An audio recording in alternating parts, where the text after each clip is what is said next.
The Dave Hooker Show. A presentation of Off the Hook Sports. Objective insight, expertise, top guests. Available on YouTube, Apple, Spotify, and the Off the Hook Sports app. Download now for free. Also available on offthehooksports.com. I compute and obey. Now to Dave Hooker. Ready.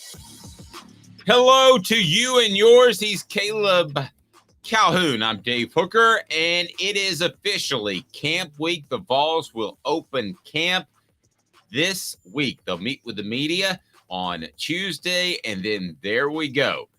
And I asked a certain person within the program, I said, when do you guys go in pads? Because that used to be a big deal. He goes, it doesn't really matter. We go in pretty much full, even without pads. So with the elimination of the freshman only day, which Caleb, you probably don't remember, that was in the late 90s. You'd have just the freshmen run out there, and they'll have a bit of an acclimation period. But for the most part, camp starts when camp starts. And that means it's physical. It is going to be high intensity. It's good to go. And that's the way colleges have to do it nowadays because they lost some of those acclimation days. So first of all, Caleb, how are you, sir? We've got a loaded show. I'm good. It's like the advent calendar for college football. That's what I call like the first week of fall camp. What is the advent calendar?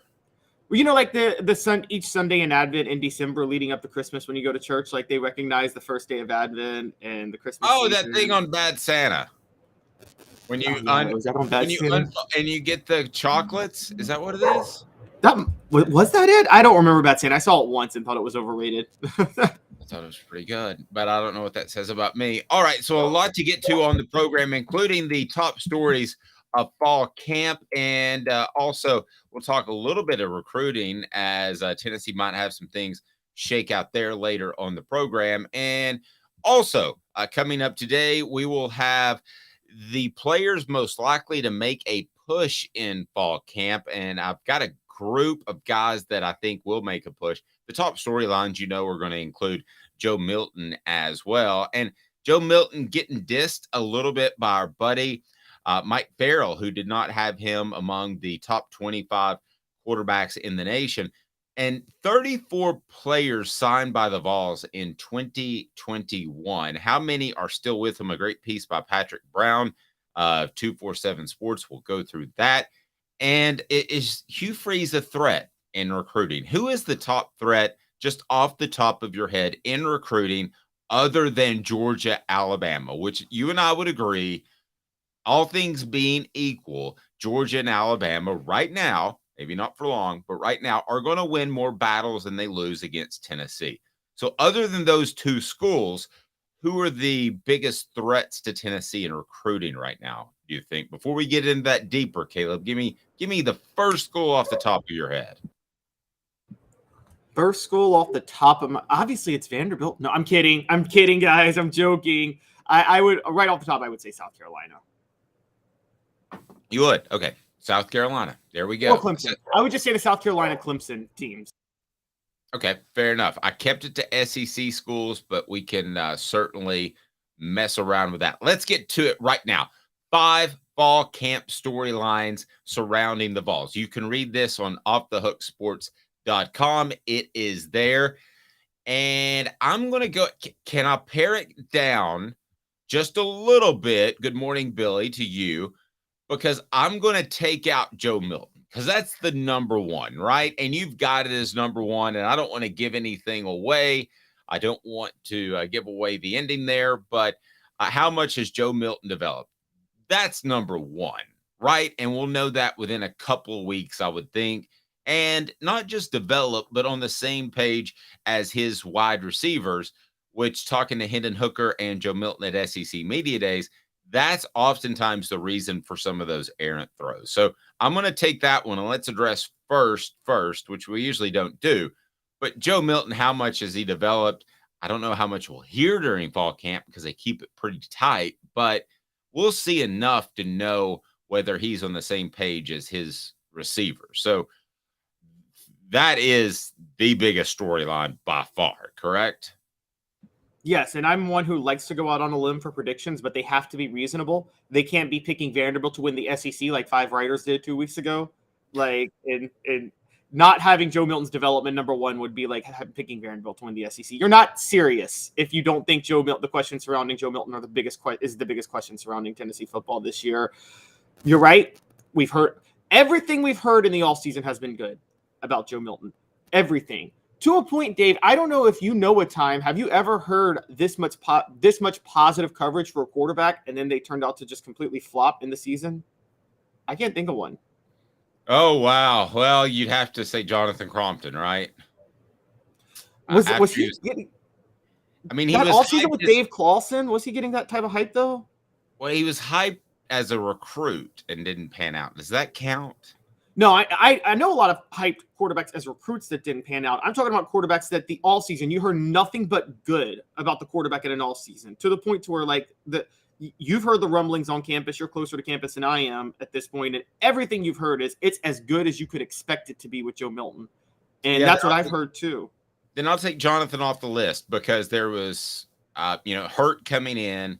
There was B.J. Coleman when he was healthy. So you were always wondering, this is solely one quarterback that Tennessee expects to take over. And yes, we've heard absolutely fantastic things from Joe. But the other 4 questions fit right in with what we like to do, and it's called 4 Downs. And it's brought to you by Zen Sports, changing gambling in Tennessee. 4 Downs is now.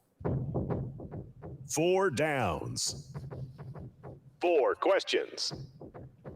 4 answers. The Dave Hooker Show. 4 Downs. A presentation of offthehooksports.com. So we're going to touch base on running back, linebacker, offensive line, and the secondary. The linebackers somehow avoided our spotlight, but we'll get to them eventually. So we'll start with first down, talking linebackers, and it's brought to you by Zen Sports, the new sports book in Tennessee, revolutionizing the way you earn sports betting rewards. That means no more deposit bonuses that turn into deposit nightmares. And you know what I'm talking about. On Zen Sports, what you see is what you get with their cash rewards program. You get a lot of cash. For a welcome bonus, earn an unlimited 5% cash back on your betting volume with your first 15 days when you sign up with the promo code HOOKED. That's right, unlimited 5% cash back. Keep betting, keep earning with up to 3% cash back on your betting volume every month after that. And refer friends to earn a percentage of their betting volume as cash rewards as well.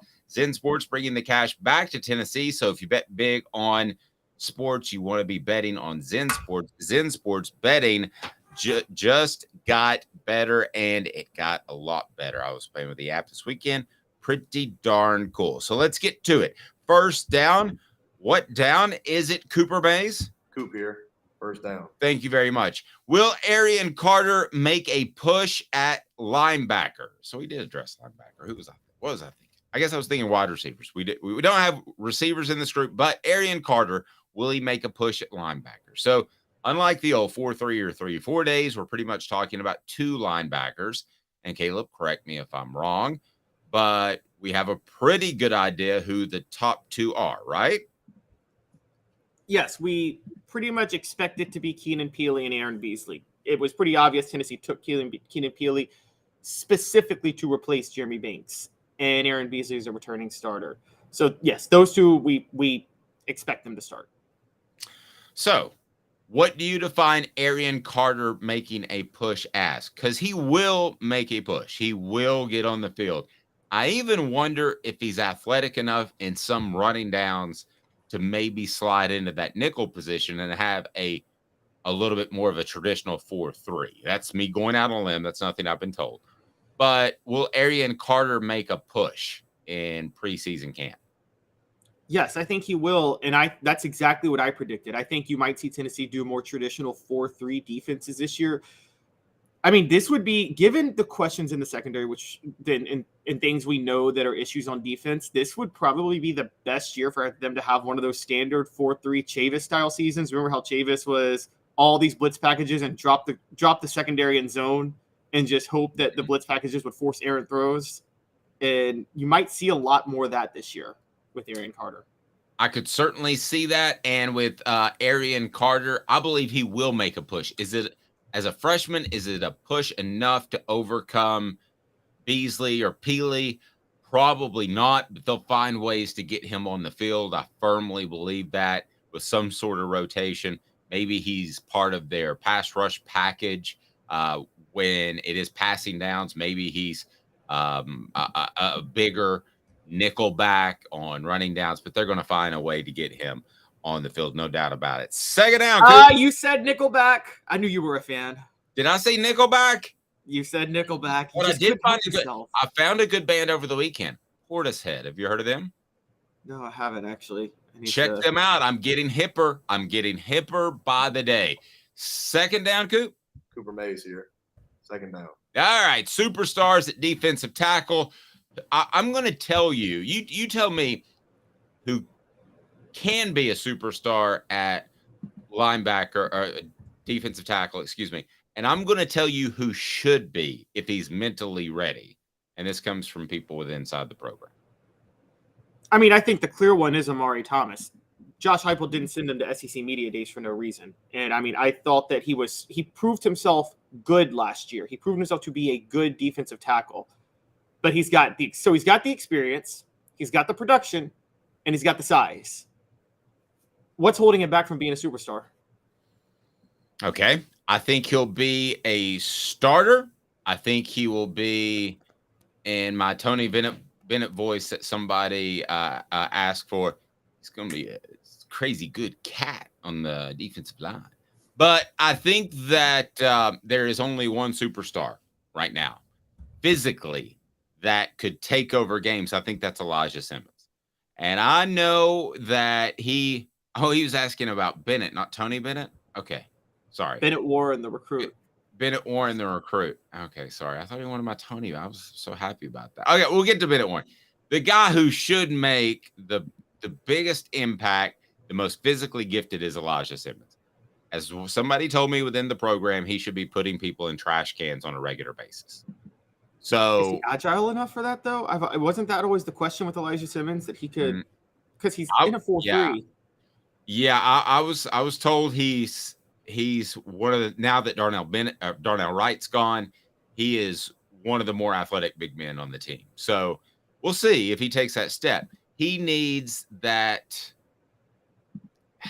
angry edge, and he's a nice guy, and he sings the national anthem, and that's fantastic. But he needs the angry edge, Caleb. And if he gets that, Albert Hainsworth didn't have that when he showed up to the NFL. And Jeff Fisher says, you just got to get angry during plays. Now, that went a little bit too far. Did he start stomping on players' eyes? And yeah, against the Dallas Cowboys. But he said he would flip a switch and he would almost see red during the game. Elijah Simmons needs to talk to Albert Hainsworth. And I think the problem is, like, those players sometimes have trouble turning it off. Like Albert Hainsworth, like you said, like, he probably was zen at the NFL because he had some issues in college, i.e. chasing Will Offenhuser with a 10-foot pole. And so, I mean, greatest practice moment of all time, and it's not even close. He says he was missing the Tony Bennett. Well, you got it back, you grease gats. All right, so I think it should be you use the word superstar, not me. Okay, you didn't say best defensive tackle. You use superstar in your column. That should be Elijah Simmons, based off what I'm told. So we got what down are we, Coop? I lose track of downs. That's why I keep you around. Tennessee center Cooper Mays here. Third down. All right. Third down, the offensive line rotation. What will it be? How do you see that shaking out, Caleb? My prediction is there's still the same alternation that happened between Gerald Mincy and J.J. Crawford last year at left tackle. It's going to happen at right tackle because based on what reporting we've heard, even though Gerald Mincy's better, he doesn't seem mentally equipped to lock down that spot for the whole season yet. He just doesn't seem mentally there to be able to do that yet. May I sound like a broken record because I asked about those two guys last week. Mentally equipped or not, I don't know, but he needs to be meaner than darn it, just like Simmons. He needs to be meaner than darn it, either get it and move forward and be a great player. He is significantly more gifted than Crawford. So they're either going to have to go with the guy that is not as gifted, but plays hard all the time, or they're going to have to go with the guy who is more talented, but might misstep and might not be aggressive because of his uncertainty. So I can tell you that's the question at right tackle from within inside the program. What else you got? Okay, so then we go to the left side, and I think John Campbell Jr. is going to lock down that left tackle position. I don't know what you've heard, but I do think he's going to lock. So it sounds like left guard is the biggest question then. Andres Carrick, maybe? Would you say him? I think it'll end up being Carrick. I think Jordan Addison has a lot of ability to play somewhere, but again, he has to that switch has to flip in which he's physically mean all the time. They got 2 or 3 guys up front that need to be meaner. But if I had to put my money on it, I would say Carrick at left guard. And then, of course, Cooper Mays at center. And then what do you think of right guard? That one's obvious. Javonte Spraggins. Yeah, it's Spraggins. No question about it. But I think you got questions at left guard and right tackle based off a conversation that I had with somebody within the program just last week. So there you go. Inside information that we bring to you each weekday at 10. Brought to you today by Zen Sports. So we're already at 4th down. Man, we're running faster than the Josh Heupel offense. Tennessee center Cooper Mays here. 3rd down. Oh, that's 3rd down. All SEC center Cooper Mays here. 4th down. Thank you, Coop. Get the snap count correct. Come on. Who steps up in the Missouri-Colorado 1990 game? Exactly what I was thinking. We spend too much time together. Who steps up in the secondary? It's the question. It's the question of the year for Tennessee. Save the toughest for last, did I? So Tennessee returns a strong safety in Jalen McCullough, who has some legal issues, so we don't know when or if he'll see the field this year. He should, I think, but that's a different story. Wesley Walker came on strong at free safety last year. So I'm going to go Wesley Walker. I think Wesley Walker is the most sure bet to kind of break out this year at safety for Tennessee. What do you think about Danico Slaughter? I hear they're thinking he's going to lock down a cornerback spot this year, and wasn't he alternating at nickel last year? Yeah, and he played some corner. This is not inside information, but I will ask about it since you brought up the question, and I feel a little unprepared. I think there's a star in him somewhere as a lockdown corner. Really? That's just watching his hips and what he did last year and hearing some stuff way, way back months ago. But I'll ask about him this week and see what I can figure out, and we'll have it later on the program for Danico Slaughter. But other than that, who are some candidates, Caleb? You're looking at Warren Burrell's back healthy after missing all of last year, starting with the Pittsburgh game.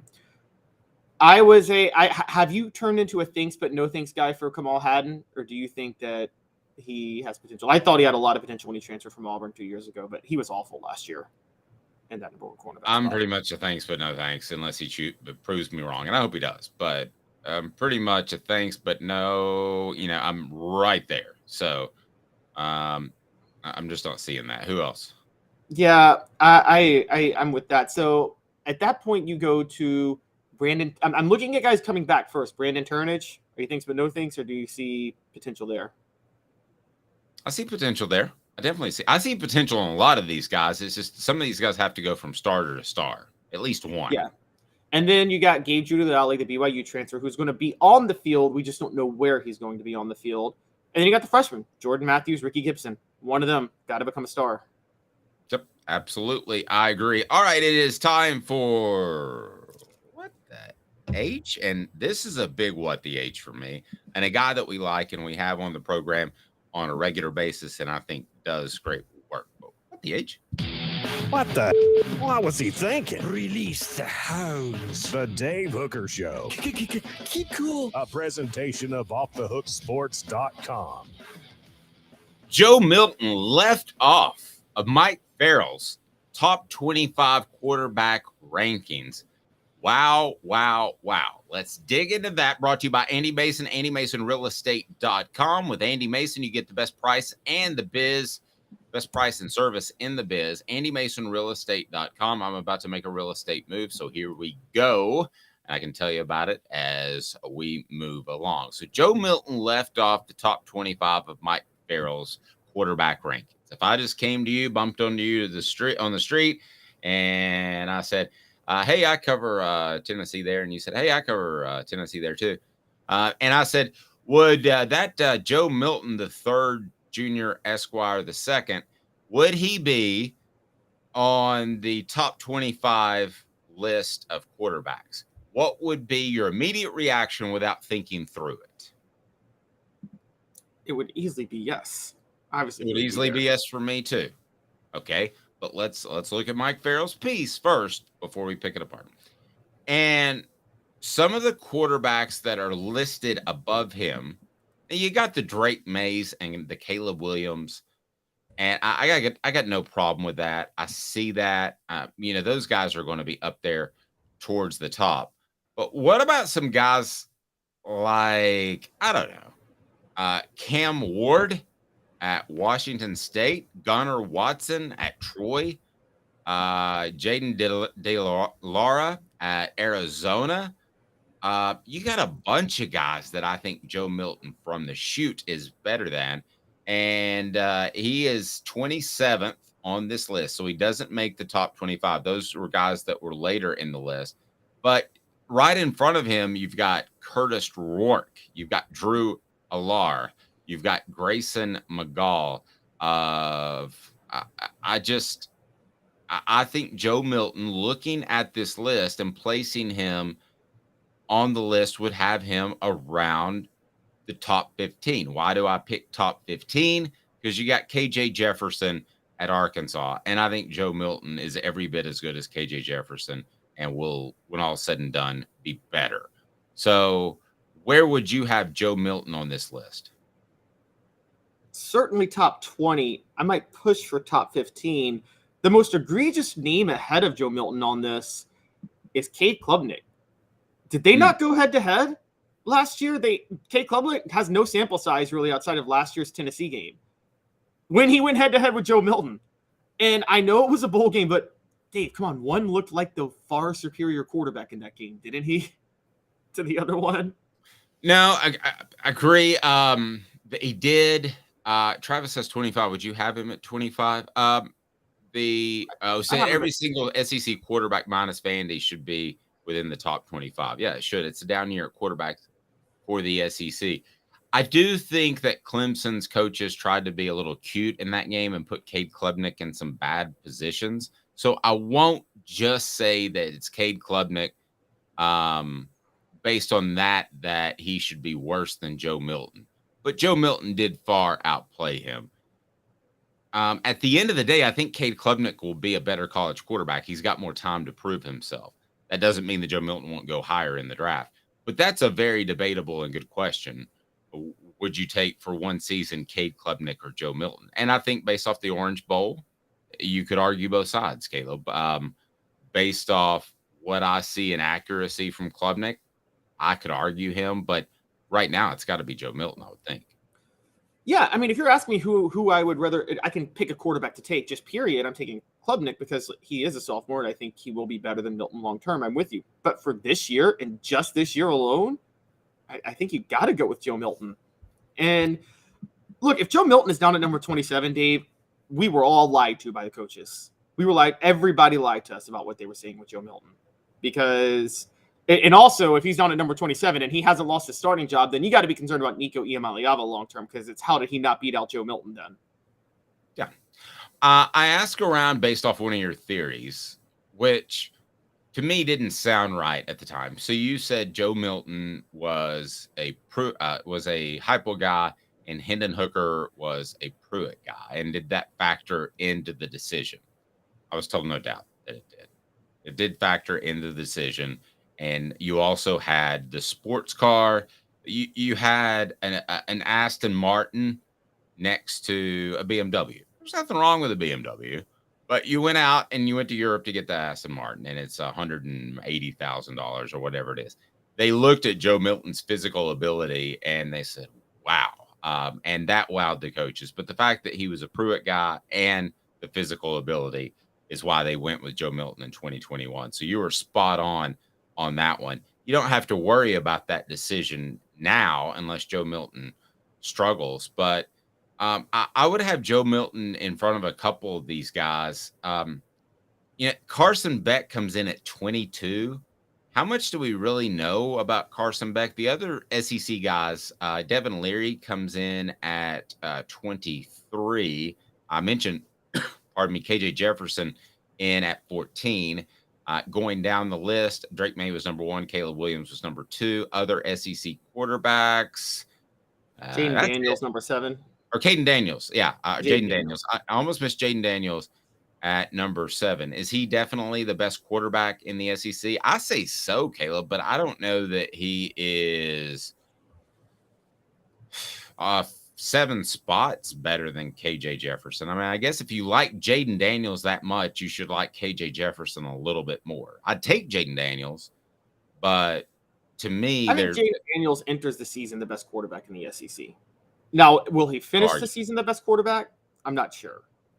But KJ Jefferson had a bad drop-off last year. And Jaden Daniels, after that Tennessee game, that was a different Jaden Daniels after that Tennessee game last year. So we can't ignore what Jaden Daniels did in October and November. No doubt about it. All right, coming up. So I had a question from D. I thought Hooker was the Pruitt guy and Coach Hop got Joe. Yes, that is correct. Did I misspeak, Caleb? I think I got it. Maybe one of us accidentally said Pruitt with Joe. But yeah. Hooker was the Pruitt guy. Milton was the Heupel guy. And not just Pruitt. Remember, Kaden Salter was at Tennessee at the time, and he was kicked off the team because he had 2 arrests. Both were like nonviolent arrests for like weed. And I'm like, yeah, it was 2, so you had the reason to kick him off. But at the same time, it was a weed arrest. And a part of me felt Heupel didn't really want Kaden Salter, and this was a way for him to like take a strong stance on discipline for a quarterback that he wasn't really going to start anyway. Yeah, he got pulled over, and they said, "What's a little case? You put your weed in there." Do you remember the old Saturday Night Live skit? I do not. With that, sorry. Yeah, everything basically. They would go in a trinket store, and everything. Put your weed in there. Anyway, I tried to tell that joke over the weekend, and nobody got it either. All right, so how many players are actually still with Tennessee's team from the 2021 recruiting class? If I ask this question, you would say, oh, there should be 12, 14. We should know a lot of their names. They should be big-time contributors. The number is not that high. As a matter of fact, you can do it on one hand. Nice piece by Patrick Brown breaking that down. We'll have the number of players still on Tennessee's class or still on Tennessee's team from the 2021 recruiting class. And it ain't a lot. How about 2 minutes? And we'll have it broken down right after this off the Hook Sports. Sun, sand, and salt water, the beach is a very relaxing place. Unless you wear contacts. Ow! Open your eyes to the best the beach has to offer with LASIK vision correction from Campbell Cunningham Laser Center. Ah. Hi, Mike Davis here with City Heating and Air, reminding you to always dare to compare. Our team provides quality local heating and air service, installation, and maintenance across East Tennessee. We use only the best equipment like American Standard heating and air conditioning for your residential, new construction, or commercial needs. Honesty, dependability, and customer satisfaction have been the cornerstones of our business since 1961. City Heat and Air. Dare to compare.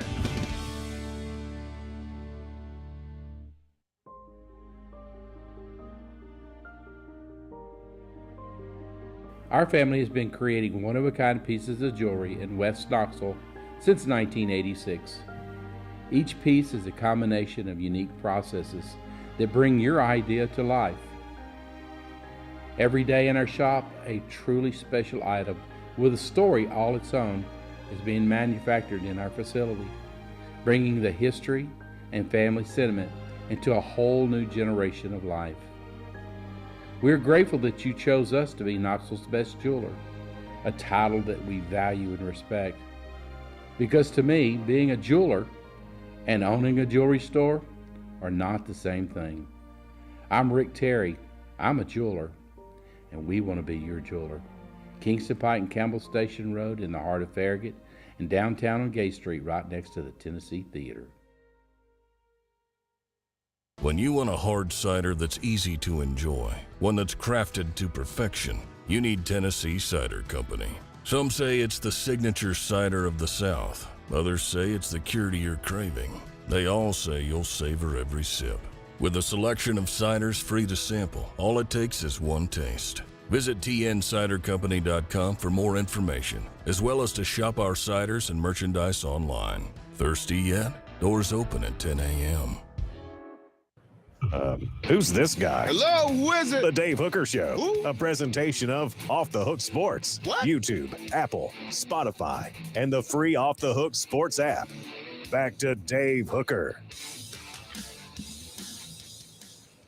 Caleb Calhoun, how many players should still be on Tennessee's roster if there were no coaching changes, if there were no transfer portal the way it is now, from, let's go back to old school football, which is teens, isn't that old school? But how many players would you expect to be on Tennessee's 2021 recruiting class? So they would be coming into this season as, depending on whether or not they redshirted, they would be coming in as juniors. You could have some sophomores who redshirted.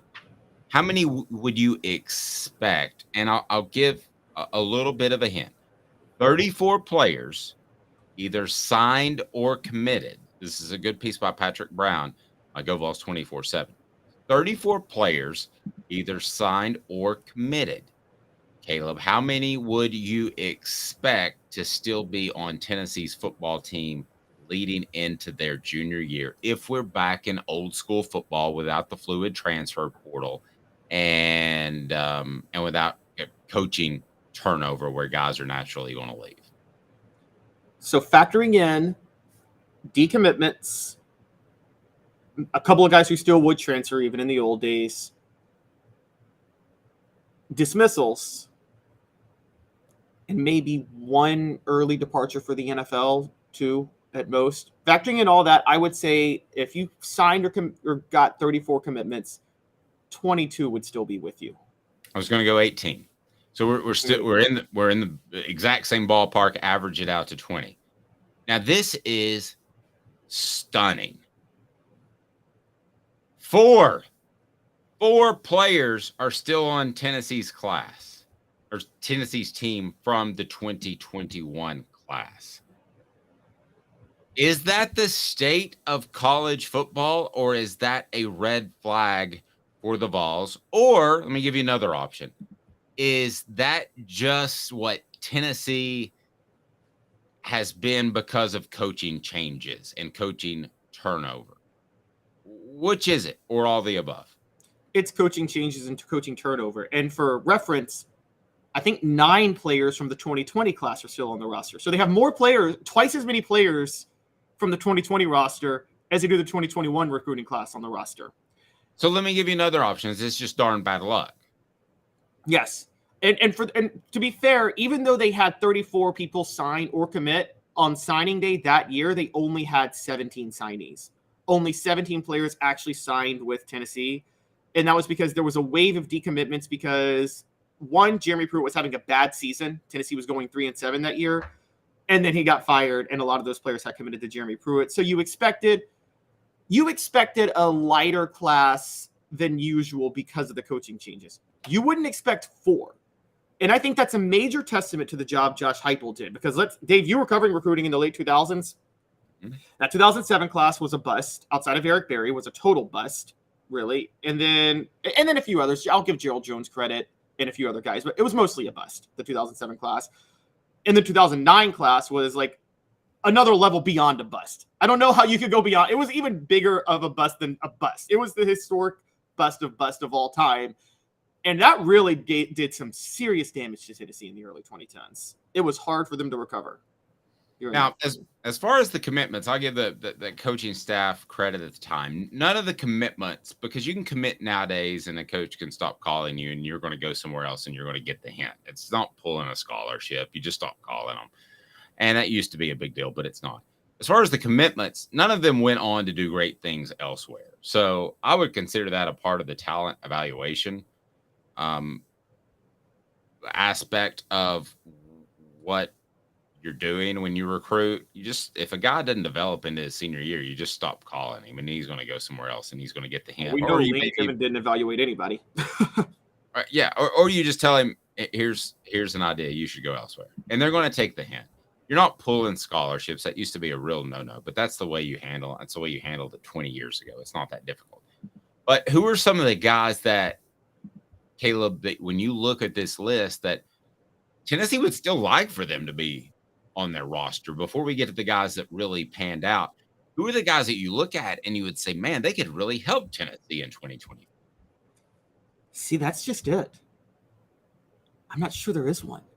I agree. I was looking at this list and I was thinking, man, Tennessee really, they got really messed up by all these guys going elsewhere. But Caleb, that's really not the case.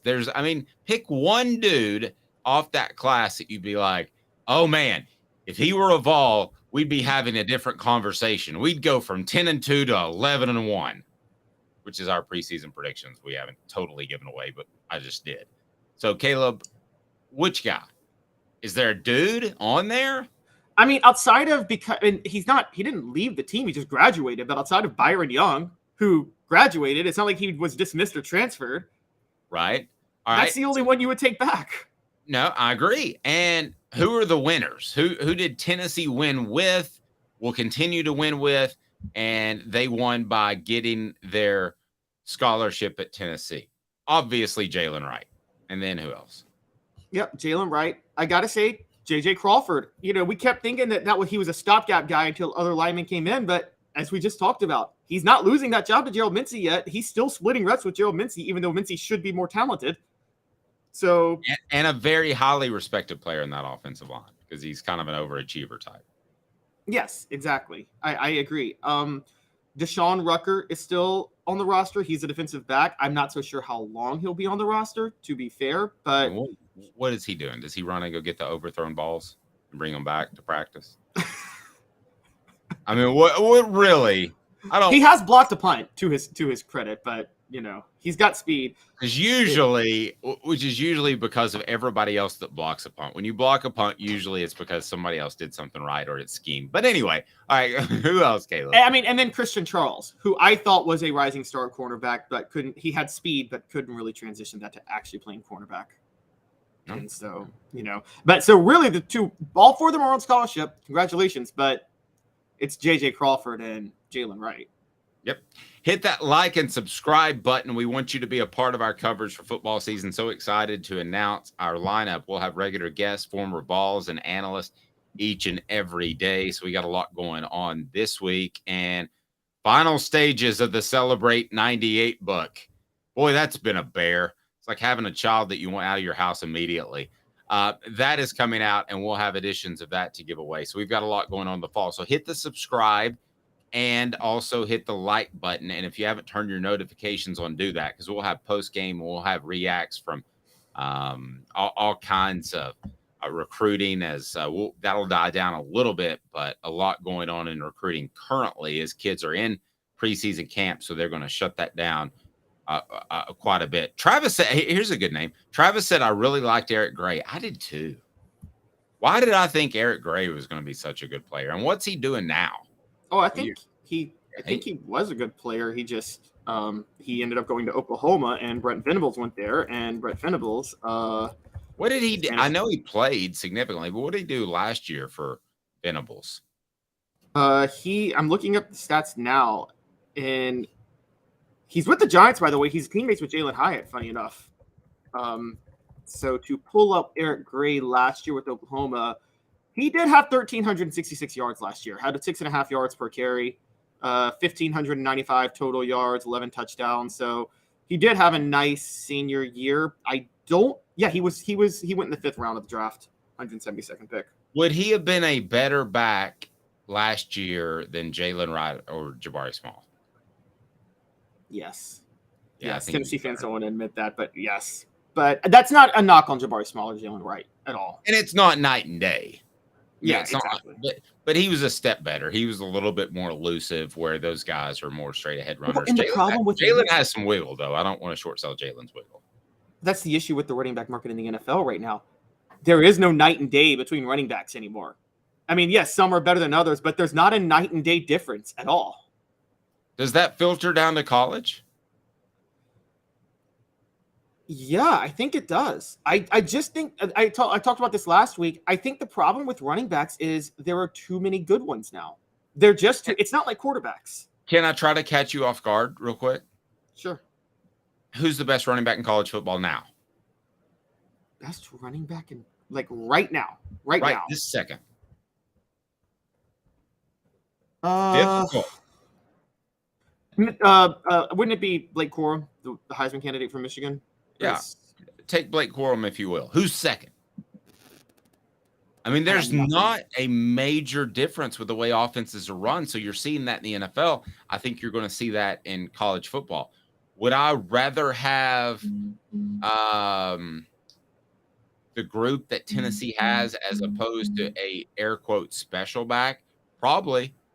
Because you're risking injury if you rely all on one guy. I mean, what Tennessee has now in Selden, Small, and Wright is kind of a poor man's Garner, Hayden. Who am I putting together? There's two different. James Stewart, Charlie Garner, Aaron Hayden, Mose Phillips. Yeah. Yeah. You include Mose Phillips in that. He played fullback. But anyway. Because he had the greatest run I've ever seen. Oh, that's fine. That's fine. And then they kind of have a mini version of that going on. SC Scout guy said Bryce Thompson was on SC radio this morning. He said he always wanted to go to SC, but they just wouldn't let him in with his grades. He said Coach Pruitt said that wouldn't be a problem at UT. I don't at all doubt that he said that. I don't doubt that. I don't think that. I don't want to play the academics game because other than Vanderbilt, isn't every school going to pretty much let you in, especially schools that are rebuilding? They're going to find a way to get you in. All I know is we knew Bryce Thompson wasn't the smartest with the he was suspended the first 3 games of 2019 for it sounds like he had a major fight with his girlfriend and lashed out at her like across the dorm room for everybody to hear. And this was all about he was allegedly cheating because she found fake eyelashes in his nightstand that were not hers. But the rumors were that Bryce Thompson himself likes to wear the fake eyelashes, which no judgment. But if he was cheating and he left the fake eyelashes in his nightstand, you ain't very smart. How do you let yourself get caught like that? No, they're just rip-off things. It's not like you got a tattoo, right? I mean, yeah, exactly. When we were at SEC Media Days and Caleb was, bringing it down after a big coverage, he would just pull his right off. He would just pull his fake eyelashes right off. Oh, my gosh, Dave. And I was like, I thought they would stick more. And he goes, nope. You just pull them right off. I was like, okay, well, they look fantastic. They looked really good. Auburn flips 2 5-star prospects. Hugh Freeze is Hugh Freeze. Hugh Freeze might like escorts. Hugh Freeze might cheat. But Hugh Freeze can evaluate talent, and he can recruit. He got 1 from Alabama, 1 from Georgia. How big of a threat is Hugh Freeze? And that takes us to today's tough question. Today's tough question is, who is Tennessee's biggest threat other than Georgia and Alabama? So you would agree that Georgia and Alabama to overcome are the 2 biggest threats, right? They're going to win most of the battles. Would you agree with that? Yeah, they're absolutely going to win most of the battles. And the thing is, Tennessee, since integration, when has Tennessee been at its best in football? The late 60s when Bear Bryant had lost his touch before the wishbone, and the 90s when Alabama and Georgia were both disasters of programs.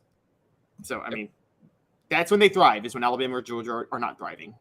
I just noticed on my Twitter that one has a blue check mark and one has a green check mark. Do we have any idea what that means? On X, you mean? We have on the new porn site.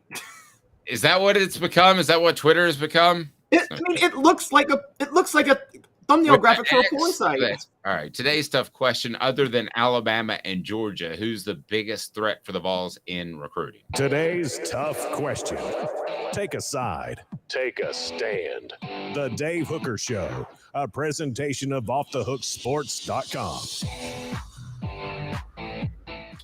All right, so here are the 4 schools that I chose this morning, and you can vote on the Twitter, and it's off the hook. It's OTH Sports Media or the Dave Hooker. One has a blue check mark, one has a green check mark. I have no earthly idea why.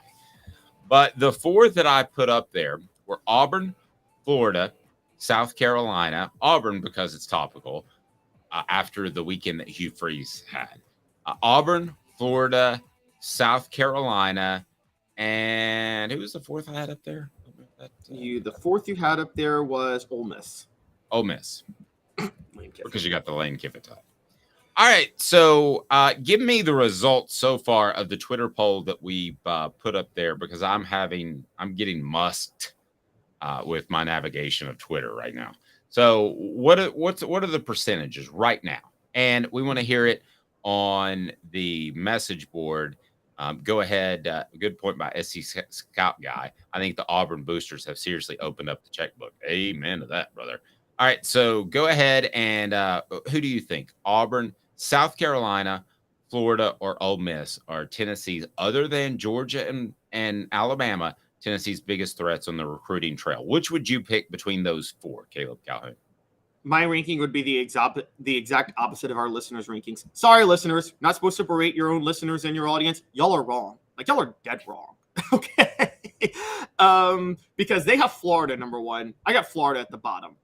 I was thinking South Carolina. That came to mind first at the beginning of the show, who they have at the bottom, and I have them in my mind at the top. But I've come around to Auburn, and not just because of this last week where they flipped two recruits. But here's the thing: Josh Heupel's recruiting, like on the trail, not in the transfer portal. The selling point's going to be his offense.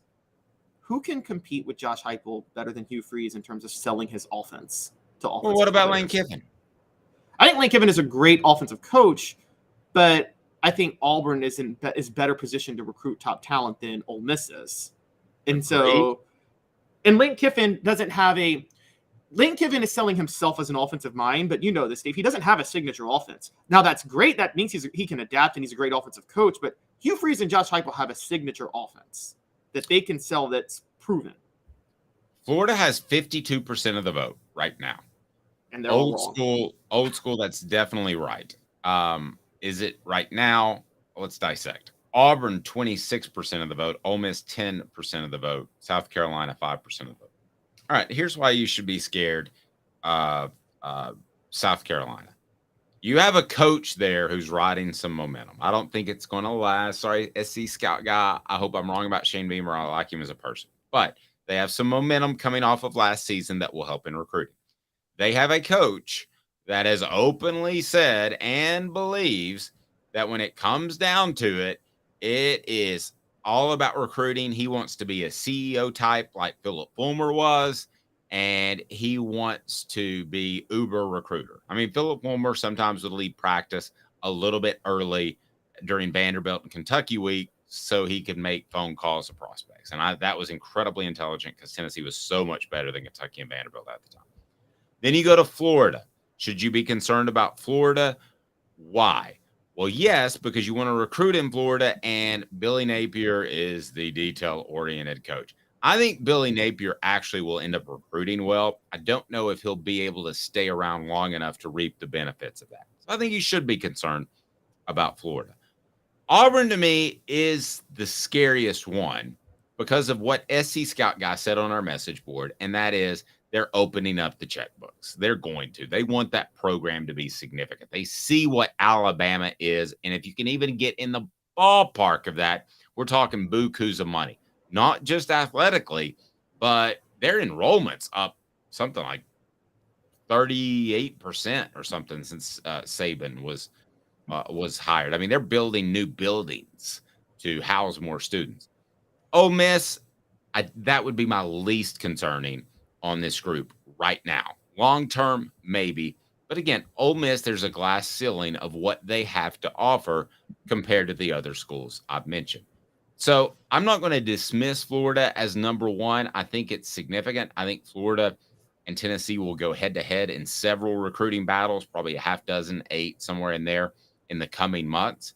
And I think Florida probably wins 2 or 3 of those, maybe even half.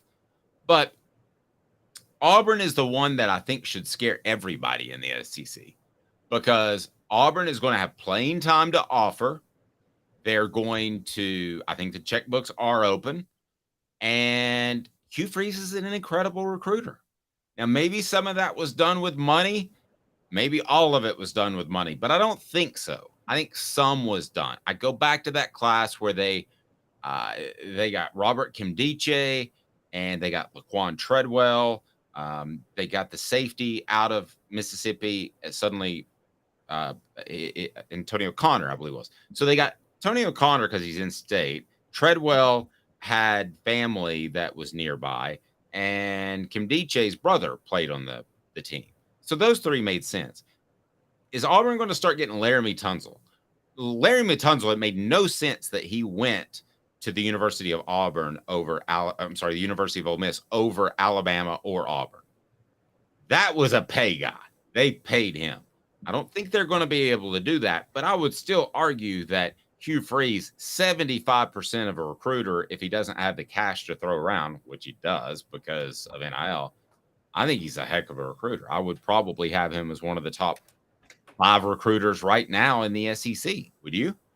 Yeah, easily. And the thing is, Hugh Freeze is such a good recruiter. He was able to be selective about who he went for at Ole Miss. People forget this, but Hugh Freeze's offensive philosophy is, I don't want a receiver under 6'3". That's really the way he coaches and the way he goes about his offense. He wants all big receivers, and he purposely turned down smaller receivers who he could have gotten at Ole Miss, and he's doing the same at Auburn. Look, Josh Heupel is 1,000 times better of a human being than Hugh Freeze, but in terms of people who are like the most confident in their offense, it's Josh Heupel, Hugh Freeze, Chip Kelly. Those three, they know their offense is going to work regardless of who they have in there, and they can be selective because of that to a certain degree. And Hugh Freeze's offense does have a track record, and he beat Nick Saban twice. So whatever you think of him, I mean, the guy is a very good coach, and he hit his ceiling at Ole Miss. I don't know how long he's going to last, because, again, when you're a sociopath like Urban Meyer was, you can only last so long before it comes back to bite you. So I don't know how long he'll last at Auburn, but, I mean, you get 6 good years out of him. Dave, look at Florida. They had 6 years with Urban Meyer. They'll take those 6 years and what they got in those 6 years any day of the week. It is interesting on our message board how it's all over the place. Travis says it's always going to be Auburn.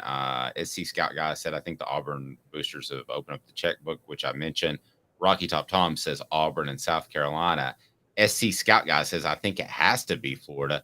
Rocky Top Tom says, wait till Florida shocks some people this year and they start getting some 5-star talent down there. That NIL is going to go nuts in Gainesville. And all fairness, with the Jaden Rashada thing, I mean, they had a quarterback on campus and they didn't have the ability to pay him, which was bizarre. Can you imagine a free agent like, I don't know, pick any free agent. Aaron Rodgers goes to the Jets and they say, we're a little short on cash. I mean, that is just so amateur. And that's what happened at Florida. I was told by Frank Frangie, who covers them, they've got their act together and it's getting better. SC Scout Guy says, I think Florida, if they get their act together, will be the biggest threat for big 5-star players. SC is a threat for all of the really solid 3- and 4-star players that you have to have. Interesting take. I would agree with that. I think South Carolina is going to be a threat for the 3- and 4-star guys. You're going to get higher rankings in Florida. I think Auburn is going to try to land some 5-star guys. Ole Miss, you're battling for the 3- and 4-star guys. And basically, I put them on the list because of Lane Kiffin. So if you break down those three, yes, I would agree with what SC Scott Guy says. And that is, I think you're going to battle South Carolina for the 3- and 4-star guys. The Auburn, the Floridas, I think you're going to battle for some big-time talent. I don't think you're going to battle Florida much because I don't think Florida's leaving the state of Florida anytime soon. And I don't think they're going to have to. If they can get their act. But I think Tennessee has to go into Florida. Okay, so they might battle Florida for a couple of guys from Florida. That might be true. But I think Tennessee's going to battle Georgia and Alabama. Auburn and South Carolina more. Again, they even in their heyday, Dave. I mean, like, think about it. In the 90s, yes, Steve Spurrier was the biggest threat, but Tennessee's talent came from Georgia, Alabama, South Carolina, and within the state, where Spurrier relied on Florida guys. One thing that's scary to me about Florida, and the reason I say they're not going to go national anytime soon and won't have to, we just talked about Miami. For those who don't know, Miami's got another booster facing serious legal issues. Could really hold the program back. They could get in trouble again, even in the NIL era. And Miami and Florida State are stuck in the ACC. And as long as they're stuck in the ACC, Florida's got the massive advantage because, again, $17 million payout for Miami and Florida State, $51 million payout for Florida. Who's going to have more NIL money to get the Florida recruits? It's not even close. No, you would think so. And I do think Billy Napier is going to have more success based on people I talked to than I did this time last year. But I don't know that, again, he's going to be there to reap the benefits of that. You got some Vols dominating NFL camps. Let's touch base on Darnell Wright first. And I noticed this over the weekend too, as did you. What news did Darnell Wright make? Because it's pretty impressive. So Darnell Wright accidentally went through the wide receiver workout program that the Bears have rather than the offensive line workout program. And this 6'6", 335-pound offensive tackle reportedly crushed it with the offensive line workout. I mean, with the wide receiver workouts. Crushed it. And that's insane. I mean, we talked about how much of a natural athlete he is. Dave, this is some rare stuff. I was asking my brother on the weekend, could he be the best NFL offensive tackle from Tennessee ever? Like, could he surpass Jack Clifton? Well, I mean, historically, you would have to say probably not, right? I mean, it's just that's pretty. He would have to. Chad Clifton has the title right now. If you look at NFL production. No, I agree, but you would have to say. I mean, you would have to say he has to move to left tackle, right? Just because we can't say a right tackle. I mean, yeah, okay, that's fair. That's fair, but I mean, this is freakish what he's doing right now. Yeah, I think you got to watch two things. I think you got to watch. When he gets that big contract in 3-5 years, he's going to get a big re-up, and you have to see how he responds to that. I mean, let's give Chad Clifton a lot of credit for his longevity, but guys had to have good longevity to have financial freedom. They weren't getting the contracts that paid them, $30 million guaranteed. So I always wonder about players when they get that first big contract. I've seen a lot of players get stupid contracts as a Dallas Cowboys fan. And I've seen them go downhill quickly. Not saying that's going to happen to Darnell Wright or anybody else, but sometimes you get that contract and you get even hungrier. Sometimes you don't. So I think that would be the next evolution. But are we having the conversation, as long as he's healthy, in 5 years that he's one of the best offensive line prospects to ever come out of Tennessee? I'm all on board with you there, and I think you would be as well. Yeah. I think this is – I'm trying to remember – and he's the highest Tennessee offensive line draft pick since Charles McRae and Antoine Davis, I think, in 1991. And I mean, that says something. I mean, the guy is incredible. It's funny you say about the 1 year. I just went back to baseball. The funniest thing about the steroid era was when you had a random all-star for 2 years, got a big contract, then he played awful the rest of his life. And it's like, oh, he did steroids to get his big contract. And then he's like, I'm not doing steroids anymore. I'm not going to risk that on my body. I got the money. Or even guys that just don't care about winning as much, like Albert Pujols. I mean, he still put up great numbers, but if he just stayed at St. Louis, they'd build the biggest statue in the history. It'd be bigger than the Arch. That contract he got from LA had the most ridiculous stipulations in it that were so hilarious, like a personal bathroom cleaner. And well, everybody needs a personal bathroom cleaner. Just some of us marry them. All right, former Vols also doing well at the training camp. Tell us about Jalen Hyatt, who is fast. Jalen Hyatt is very, very fast. Ricky Bobby would be very proud. Jalen Hyatt going fast. Wants to go fast. Yeah. He recorded a speed of 24 miles an hour, according to NFL Rookie Watch, at the Giants training camp. The fastest speed in recorded history to that point was Tyreek Hill at 23.2 miles an hour. Now, Dave, tell me, 0.8 in a 40 time is a significant difference. Oh, huge. I don't know if it's the same with miles per hour, but it seems like 23.2 versus 24 is a gigantic gap between Jalen Hyatt and everybody else. I also don't know. I mean, because his 40 time was what, 4.49? Yes, but remember he was hurt when he ran that 40. Okay.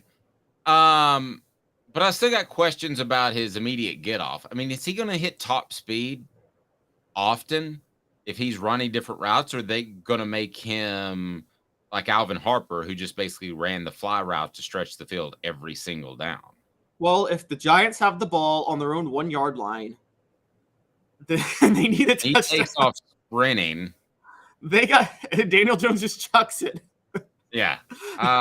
It's a touchdown every time. Yeah, I mean, there's no question he's fast.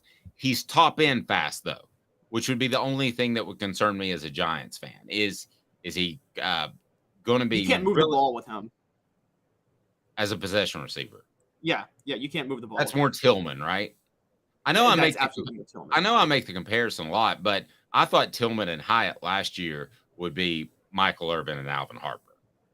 As it turns out, Jalen Hyatt had to do a lot more, and we didn't see what Tillman truly could be because of injuries. But one guy was the underneath guy. One guy was to take the safety off the top. And I think Jalen Hyatt brings that to you. Now, is Jalen Hyatt, who admittedly has said that he wasn't all in football before the 2021 season, does he get frustrated if he's running fly routes and catching 1 or 2 balls per game, as opposed to the guy who's running a bunch of underneath stuff and he catches, 8 balls a game? Is he going to be happy with that? Because Alvin Harper wasn't, and went to the Tampa Bay Buccaneers, and that was a disaster where a trainer accidentally cut off part of his pinky when he was taking off a bandage. You didn't know that, did you? I did not. That's the same thing Tyrod Taylor had happen to him a couple You years never ago. you never want a trainer or a doctor to say, "Oops." That's probably what that guy said when he cut off part of his pinky. Oops. And this isn't Jason Pierre-Paul. Alvin Harper kind of needs his pinky to catch balls, doesn't he? Like, you kind of need that. Yeah, Jason Pierre-Paul can be the penguin from Batman as long as he wants to, but that doesn't affect him nearly as much as a receiver. You get that? We had the 3-finger thing going on. For I've seen Batman Returns. Yes, Batman Returns was very good. Yes, the worst Batman series of all time. The whole Tim Burton Batman series was trash. But yeah. Oh man. Show for another day. Tennessee's top offensive lineman and who they produce. Smoky hot takes coming up next. The 10 greatest seasons in history by a Tennessee offensive lineman. 2 minutes, and we're back with Caleb Calhoun on Dave Hooker off Thug Sports. To own the more that owns every job, then get to Vassey Lawn and Garden in Cleveland and get you a Toro. I'm David Vassey, here to talk to you about Toro. With a Toro Zero Turn, you'll get more out of every minute and you'll reach the finish line faster. At Vassey's, we like to say, no matter if you're mowing 3 acres a week or 11 lawns a day, homeowners and business owners alike find confidence in equipment they can trust from top to bottom. Vassey Lawn and Garden, Highway 60 North in Cleveland. Man alive, it's worth the drive. Hi, Mike Davis here with City Heating and Air, reminding you to always dare to compare. Our team provides quality local heating and air service, installation, and maintenance across East Tennessee. We use only the best equipment like American Standard heating and air conditioning for your residential, new construction, or commercial needs. Honesty, dependability, and customer satisfaction have been the cornerstones of our business since 1961. City Heat and Air. Dare to compare.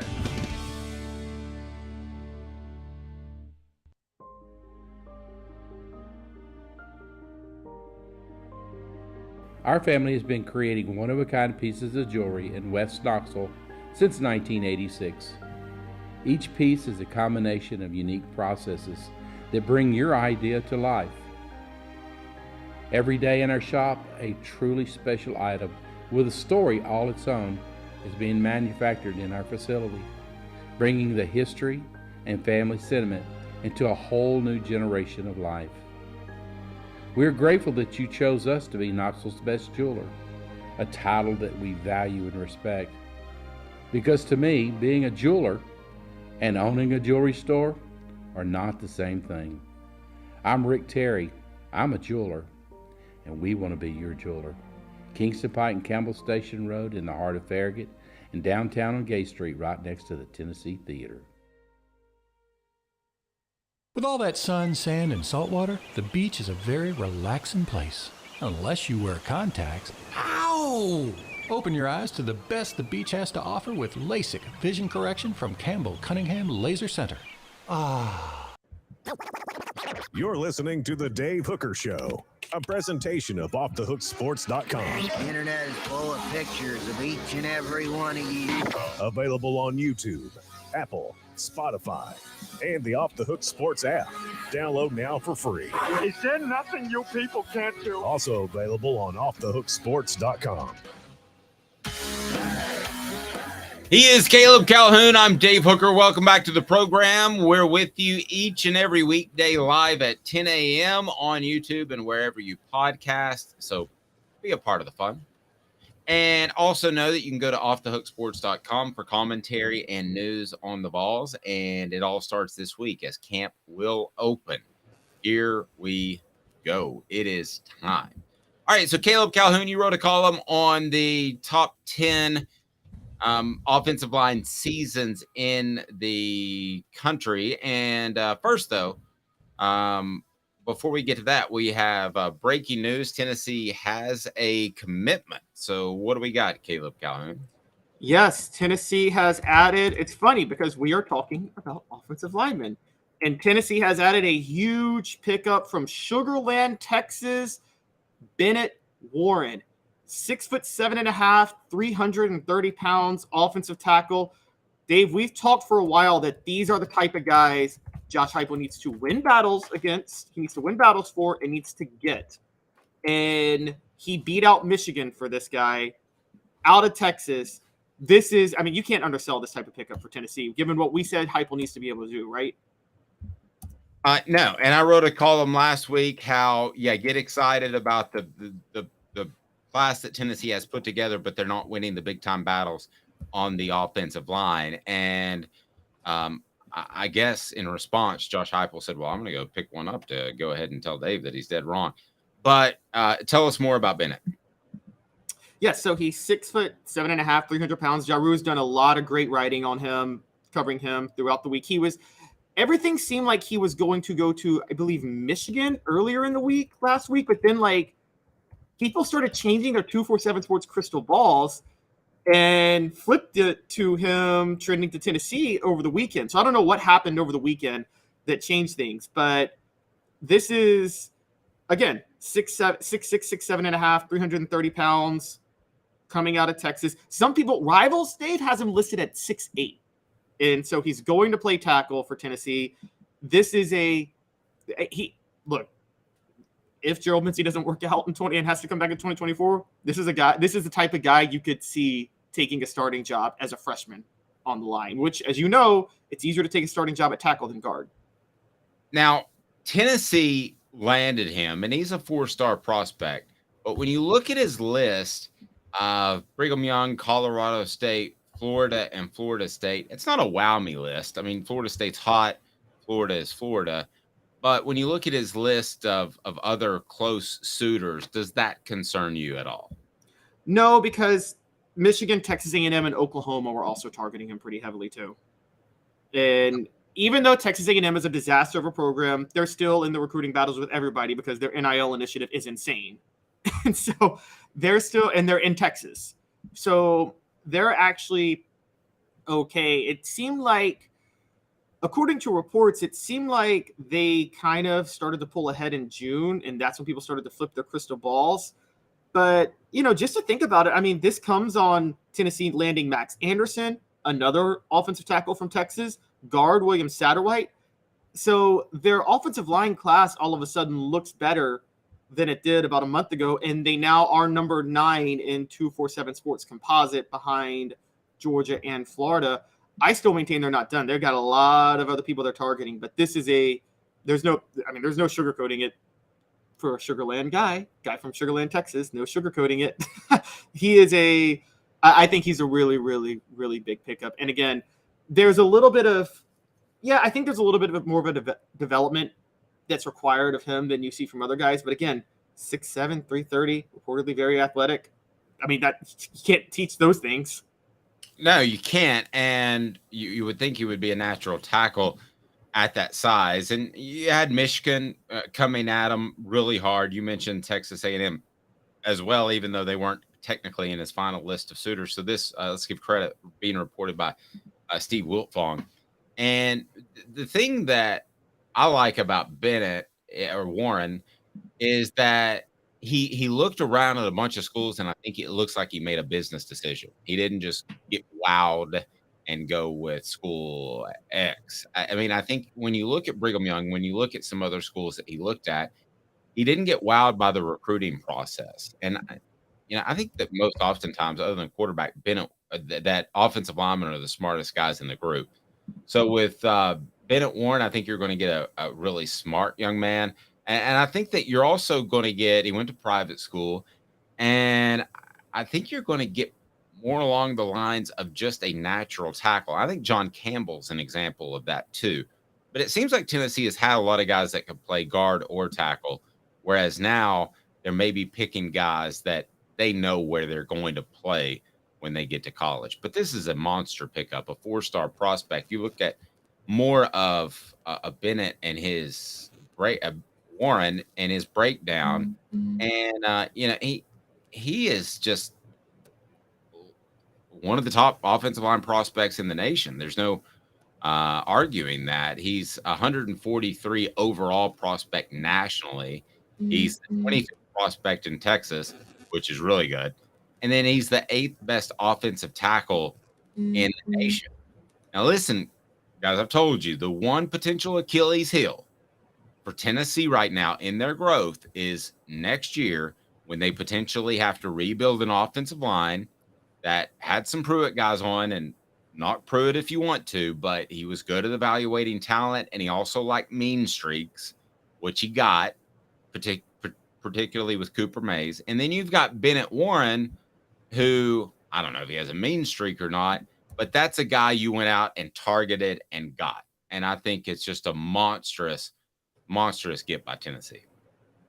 Yes, and he is, depending on which service you go to, he actually is considered as high as potentially as the number 1 offensive tackle in the state of Texas. It's 1 or 2. 247 Sports generic has him number 1. 247 Sports Composite has him number 2 in the state of Texas, behind Blake Ivy, who is from League City, who's trending to Texas A&M. But either way, a top 2 offensive tackle in the state of Texas is, I mean, that's really, really good. That's exactly the type of offensive lineman you need. I don't know if this is updated or not, but to me, I'm looking at the 247 Sports, and I've got him number 5 offensive tackle, and the Composite number 8. So well, that's nationally. I'm saying nationally. In the state of Texas. Yeah, in the state of Texas, number 2 offensive tackle and number 1 overall. Now, Rivals, I'm pulling up Rivals right now, and Rivals has him the number 16 offensive tackle. But Rivals names everybody a tackle on the line, so they're a lot less specific. But they have him the number 44 player in Texas, so a little bit lower with Rivals. And if you were going to go to On3, which I do take into account now and some value, I believe he's the number 29 ranked offensive tackle, or number 29 ranked player in Texas, number 13 ranked offensive tackle. But again, 247 Sports Composite, which takes all these things together, has him at as the 2nd best offensive tackle in Texas and a top 10 offensive tackle nationally. Yep. Tough not to get excited by him. And you said that moved them from 10 to 9 in the national rankings? Yes, but I'm looking at it now, and I think it might move them higher because I don't believe these national rankings are fully updated, actually. So I think they might have been 9 before the day started. They were 10 when I wrote about that they needed big guys last week. Right. But they could have moved up because another team lost a decommitment. They're supposed to be instantaneous, but you often wonder if it takes. See, they're already up to 8 now. When I just told you they're 9, I see them now at 8. Funny enough. So maybe we just stay on the air and they get it to number 1 by the end of the day, because we're the good luck charm. Exactly. All right, so Tennessee picks up a big one out of Sugar Land, Texas. It is Bennett Warren, and that's the type of guy that Tennessee has to win those battles. They have to get 4 or 5 of those a year, because only half are going to pan out for whatever reason.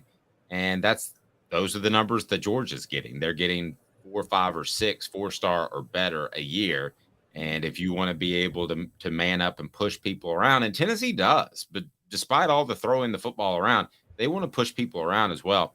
So this is the type of guy to do it. I don't think there's any question about that. So Bennett Warren, huge pickup for the Vols.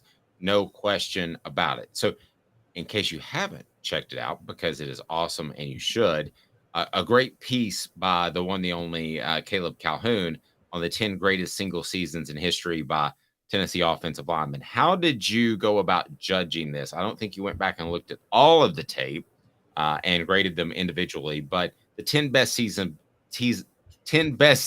by Tennessee offensive linemen. That's not easy to say. So I looked at where Tennessee, I looked at a few things. I looked at accolades because you have to take that into account, but Tennessee has, I think, like 17, 18 All-Americans. So you can't just put that in. And I think sometimes they get it wrong who should be an All-American each year. And then I looked at who was the primary blocker when there was a year of high productivity by Tennessee's offensive line. And high productivity is easy to judge. It's how many times was the quarterback sacked and how good were your rushing stats. I mean, it's pretty much that simple. And I took those things into account, and that's how I kind of came with my 10. So you had Anthony Parker, completely agree with, in 2007, Bob Suffrage in 1939. Then you had Michael Munoz in 2004. I thought Munoz was a little bit disappointing. Why did you have him on the list? I think Munoz was a little bit disappointing relative to what was expected of him. But don't forget that 2004 team had 2,000-yard rushers. The only team in Tennessee history to do that with Joe Riggs Jr. and Cedric Houston. I'm in my mind, I'm like, you got to have somebody from that. They had 2 1,000-yard rushers, and they had 3 different quarterbacks that started a game that year because Brent Schaefer and Eric Ainge then both got hurt. Rick Clausen has to come in, and they helped Tennessee win the East, almost win the SEC title, and Munoz was the primary blocker of that team. I thought Aaron Sears was better. It was really hard for me to leave Aaron Sears off this list from 2006, but Tennessee's run game was so horrid in 2006.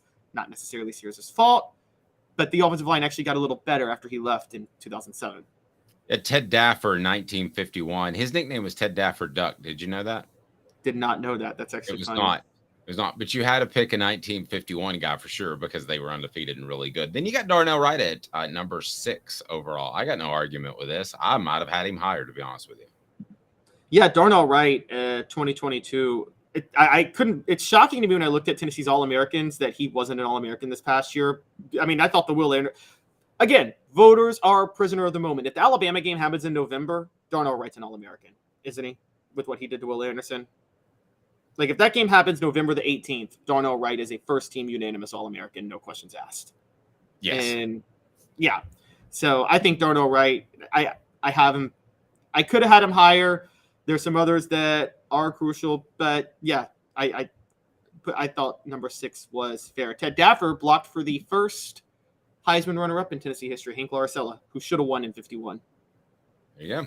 Chip Kell in 1970. You had Fred Weary. I got no argument with that in 2001. Bob Johnson, 1967. Cozy Coleman in 1998. I might have had him number 1, but you had Eric Still, 1989. Why Still over Tillman or over Coleman? Well, Coleman, it was really.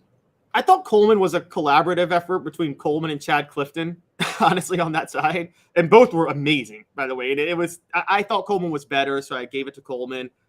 But Eric Still was the primary blocker for the 89 team that switched quarterbacks with Andy Kelly to Sterling Hinton. And I'm sorry, Sterling Hinton to Andy Kelly. And Dave, that's the greatest rushing season in Tennessee football history, if you look at the numbers. And they went from Reggie Cobb to Chuck Webb seamlessly. No issues. Charles McRae, Antoine Davis were both bigger NFL stars and were on that line. But in college, Eric Still was the star blocker for that group. Yep. Monstrous pickup again for Tennessee. Bennett Warren is Tennessee's newest commitment, 4-star offensive line prospect out of Sugar Land, Texas. Big stuff. Go to offthehooksports.com for more. He's Caleb Calhoun. I'm Dave Hooker. This has been a presentation of Off the Hook Sports.